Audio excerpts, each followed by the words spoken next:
Kaitan Gubernur dengan orang-orang di MPR yang rewel karena anggarannya dipotong, ditulis oleh Abu Dain Al-Makassari di steward.com. Cuman teman-teman merasa Ibu Sri Mulyani itu tidak anggap MPR. Beliau itu seperti acuh gitu.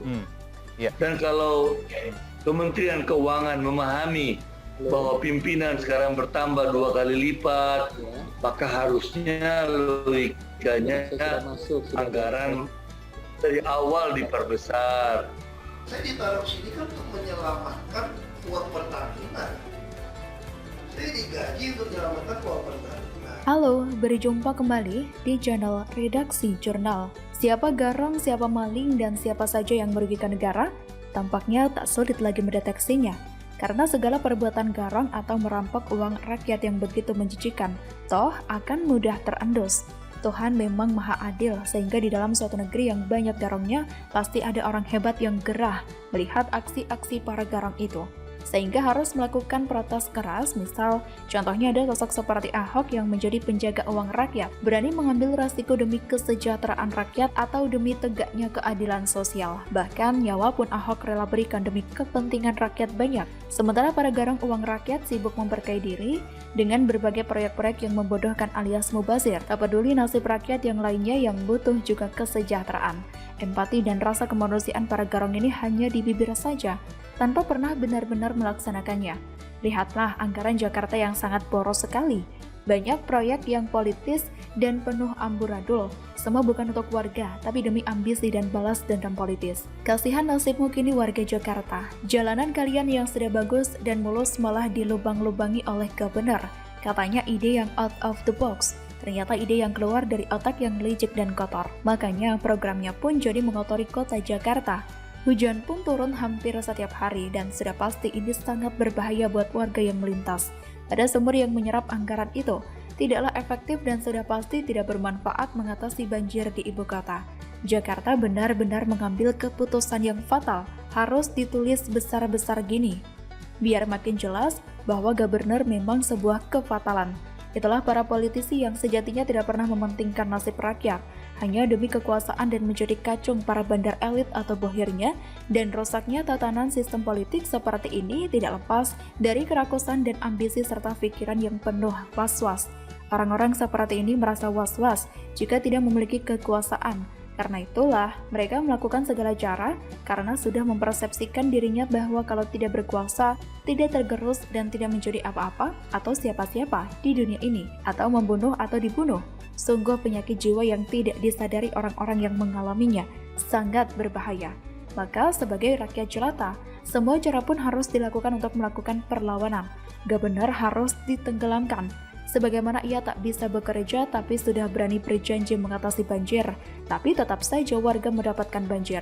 Semua kegagalan gubernur harus diungkap, dipreteli satu persatu, dan selalu harus diingat-ingat, jangan dilupakan begitu saja. Dan apa yang telah dilakukannya dalam menggulingkan Ahok, semoga gubernur dapat karmanya. Amin ya. Licik dan anfaedah bukan saja si gubernur yang kini sudah akan habis masa jabatannya, tapi ternyata memang di MPR sana ada juga yang bobrok. Seperti satu geng dengan gubernur. Di MPR berlagak sudah paling berjasa pada negara ini. Sehingga ketika dipotong sedikit saja anggarannya, marahnya bukan main sampai meminta presiden untuk memecat Sri Mulyani. Ini menandakan bahwa mereka ini tidaklah mewakili rakyat. Mereka hanya mewakili fulus. Semua demi fulus, bukan demi rakyat sehingga berani berkorban bahkan hanya anggaran yang terpotong. Wakil Ketua MPR RI Fadel seperti tidak tahu kondisi negara yang sudah berjuang mengatasi corona. Mereka bukan garda terdepan. Mereka tidak merasakan dampak ekonomi seperti kami-kami yang rakyat jelata ini. Tapi, kenapa baru dipotong anggarannya sedikit langsung rewel kayak anak kecil? Sungguh orang-orang ini tidak dewasa ya, meskipun tubuhnya sudah tampak sangat tua. Sungguh mereka tidak berwibawa meski setelan jas dan batiknya begitu mewah. Jiwanya sungguh kerdil, ribut masalah anggaran tapi lupa sudah berapa banyak anggaran yang telah dikorupsi oleh oknum-oknum dalam satu atap dengannya. Bagaimana pengorbanannya pada negeri ini bisa maksimal jika baru anggaran dipotong sudah ngamuk-ngamuk. Mereka tampaknya tidak mau hidup susah. Katanya wakil rakyat, tapi tidak pernah mewakili hidup rakyat yang susah. Maunya mereka ini senang terus, datang rapat dan mulut berbicara penuh teori berbusa-busa, kemudian anggaran lancar. Belum lagi fasilitas-fasilitas yang sangat luar biasa mereka dapatkan. Sebagai gambarannya seperti apa yang telah dibocorkan Krisdayanti, kurang apa lagi kebutuhan hidup mereka. Saya yakin pemotongan anggaran itu tidaklah mempengaruhi dapurnya. Mereka masih bisa makan enak, tidur di atas kasur yang sangat empuk, dan malah plus kesejukan AC terkini di dalam kamar pribadinya. Dan apalagi rumah mereka ini pasti sangat mewah. Mereka tidak pernah akan kelaparan meski anggarannya dipotong misalnya 50%.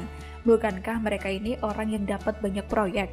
Sehingga karena itulah ia makin gerah jika ternyata proyek-proyek itu mengalami kesusahan karena kejujuran sudah mulai ditegakkan. Jangan-jangan sih gaya kekanakan mereka itu adalah akumulasi kejengkelannya akibat ada proyek besarnya yang terganggu di bawah pemerintahan Jokowi. Bukankah banyak yang licik di negara ini tapi minim yang jujur? Dan betul kata Ahok, tak butuh orang pintar dan kreatif, tapi butuh kejujuran dan loyalitas kepada tugas dan jabatan. Yang katanya wakil rakyat itu sebenarnya tidaklah pintar, tapi licik. Begitulah kura-kura.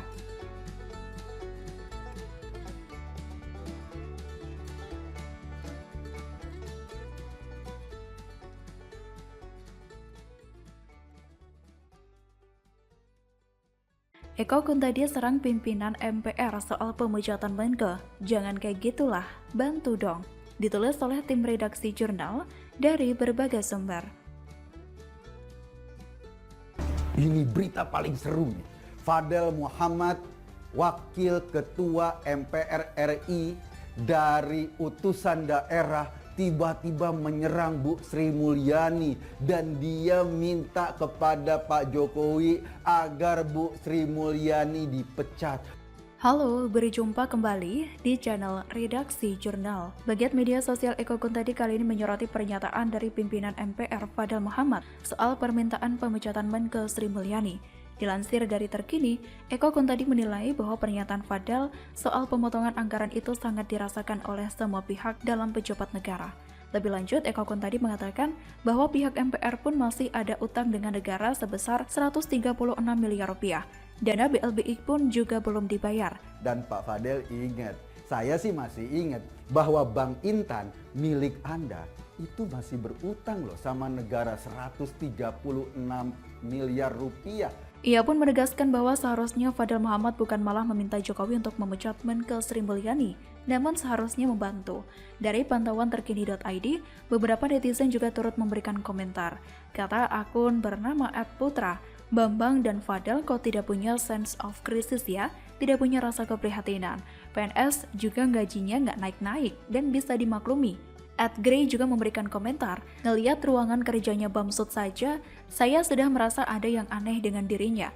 Posisi di lembaga MPR, tapi ruangannya kayak kamar sultan. Kata @Lukman, ada orang ngutang marah-marah ketika orang lain potong anggarannya. Lucu banget ya, kata netizen lain, kelihatan gak ada niat tulus layani rakyat. Duit dipotong dikit ngamuk minta pecat segala. Akibat pandemi membuat banyak orang miskin tambah miskin, cari 2 hari untuk makan 1 hari. Masihkah Anda punya nurani? Makanya ingat kewajibanmu sebelum minta hakmu dipenuhi.